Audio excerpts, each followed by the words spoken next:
నాని గారి మీద చేసిన దాడి అత్యంత హేయమైన నీచమైన చర్య.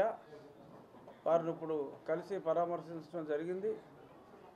సమ్మెటతో అటాక్ చేయబోతే ఇక్కడి నుంచి ఇక్కడ చీరుకుపోయి ఆయన స్ప్లిట్ ఆఫ్ ఎ సెకండ్లో అరక్షణం గ్యాప్లో ఆ సమ్మెట భుజం మీద పడి ఆయన ఈరోజు బ్రతికున్నారు.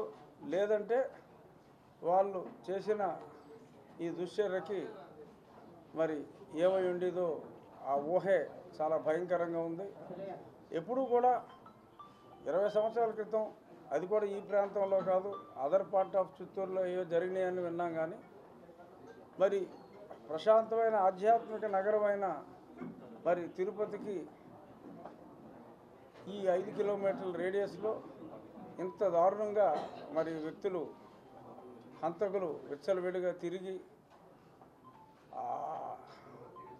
ఈవీఎంలు పెట్టిన రూముల దగ్గరికే మారణాయుధాలతో రాగలిగారు అంటే రాష్ట్రంలో మరి లా అండ్ ఆర్డర్ ఉందా లేదా?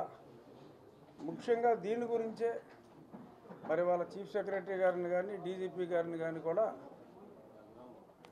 ఎలక్షన్ కమిషన్ ఆఫ్ ఇండియా మరి ఆదేశించింది, వచ్చి ప్రజెంటేషన్ ఇవ్వాలని. సరే, దాని సారాంశం కాసేపట్లో తెలియవచ్చు. బట్ ఏదేమైనా ఈ చర్య ద్వారా వైఎస్ఆర్ కాంగ్రెస్ పార్టీ వారి ఓటమిని పరోక్షంగా అంగీకరించినట్టుగా ప్రజలందరూ కూడా భావించాలి. మరి ఇవన్నీ తెలిసిన తర్వాత మరి అక్కడ సజ్జల రామకృష్ణారెడ్డి గారు కూడా వారి మనోభావాలు, ముఖ కవలికలన్నీ మనం అంతా ప్రస్ఫుటంగా చూసాం. మరి కొంత ఉపశమనం ఇచ్చే దిశగా మరి ఐపాక్ వారి దగ్గరికి వెళ్ళి, యాక్చువల్గా నిన్నే వెళ్ళాలి ఐపాక్ వాళ్ళ దగ్గరికి, మరొప్పుడు ఆయన కాస్త డిప్రెషన్లో ఉన్నాడు, అందుకని వెళ్ళాలా. మీరు డిప్రెషన్లో ఉంటే కౌంటింగ్ కూడా ఏజెంట్లు ఉంటారని చెప్పిన మీదట నాకున్న సమాచారం ఇవాళ ఐపాక్ వాళ్ళకి వెళ్ళి ఆయన చెప్పారట, మనం ఇన్ని సీట్లు గెలవబోతున్నామని. మరి ఐపాక్ వాళ్ళు సర్వే చేస్తే వాళ్ళకి చెప్పాల్సిన పని లేదు, వాళ్ళు ఈయనకి చెప్పాలి. కానీ ఈయనే వాళ్ళకి చెప్పినట్టుగా మీడియాలో వచ్చింది. ఏది ఏమైనా ఖచ్చితంగా తక్కువలో తక్కువ వేసుకుంటే 125 స్థానాలు ట్రెండ్ ప్రకారం వెళ్తే, అంటే ఓటర్ టర్నౌట్ చూస్తే 150 పైగా స్థానాలు వచ్చినా కూడా ఆశ్చర్యపోవకల్లా. జగన్మోహన్ రెడ్డి గారు చెప్పారంట 150 స్థానాలు పైన వస్తాయని.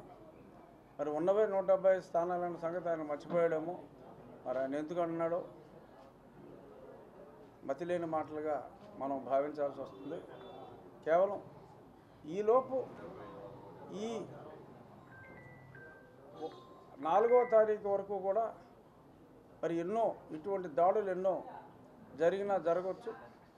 అందరూ కూడా తెలుగుదేశం నాయకులు, తెలుగుదేశం పార్టీ సీనియర్ క్యాడర్ అందరూ కూడా చాలా చాలా చాలా అప్రమత్తంగా ఉండవలసిన అవసరం ఉంది.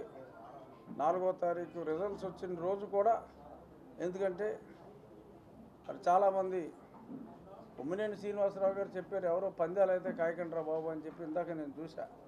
మరి అలాంటి వాళ్ళు చెప్తున్నారు. కానీ మరి అంతర్యుద్ధం ఇప్పుడు దాకా వాళ్ళతో మన మీద యుద్ధం చేస్తున్నారు. కానీ రేపు 4వ తారీఖు తర్వాత 4 సాయంత్రం నుంచి యువజన శ్రామిక రైతు కాంగ్రెస్ పార్టీలోనే అంతర్యుద్ధం ఖచ్చితంగా మొదలవుతుంది.